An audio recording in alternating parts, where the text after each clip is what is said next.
Bismillahirrahmanirrahim. Assalamualaikum warahmatullahi wabarakatuh. Nama saya Ilham Ali, NPM 20010111049.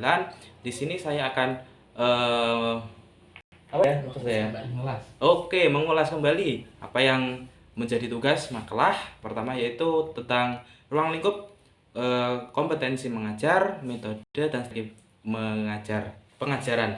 Nah, di sini yang pertama, apa sih kompetensi mengajar? Kompetensi merupakan suatu kecakapan atau keahlian dalam pengajar untuk melakukan suatu proses belajar mengajar yang dimana nantinya dalam proses pembelajaran tersebut akan menghasilkan sesuai dengan apa yang menjadi tujuan, atau bisa dikatakan kemampuan seorang pengajar bagaimana nanti untuk menerapkan kepada pendidik sesuai dengan apa yang direncanakan dari awal.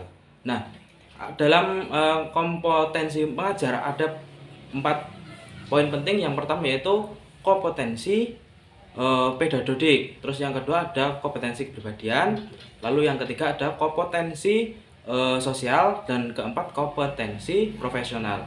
Nah, lanjut yang kedua yaitu metode. Apa sih metode?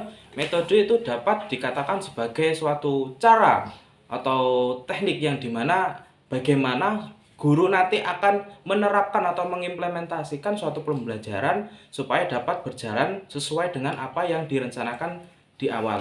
Nah, di dalam metode tersebut banyak metode-metode yang dapat dilakukan seorang pengajar. Antara lain yaitu metode sama, terus metode inquiry, ada metode-metode yang lainnya di mana nantinya itu disesuaikan sesuai dengan sesuai dengan peserta didik dan mata pelajaran yang akan diajarkan. Lalu yang ketiga yaitu strategi pembelajaran. Strategi dapat dikatakan sebagai rancangan atau rencana pembelajaran yang dimana di dalam strategi tersebut terdapat metode.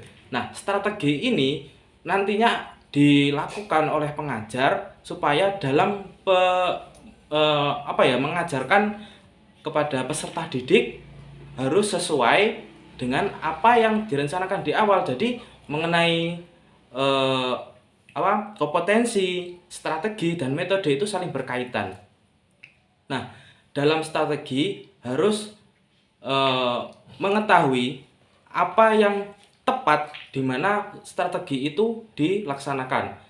Ada beberapa contoh strategi seperti strategi jigsaw, terus ada strategi inquiry, dan strategi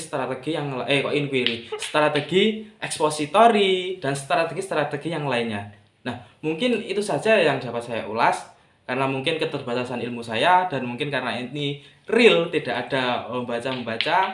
Ya, mungkin itu saja yang dapat saya sampaikan. Mungkin jika ada kesalahan saya mohon maaf sebesar-besarnya. Kepada Allah saya minta ampun. Saya akhiri. Wassalamualaikum warahmatullahi wabarakatuh.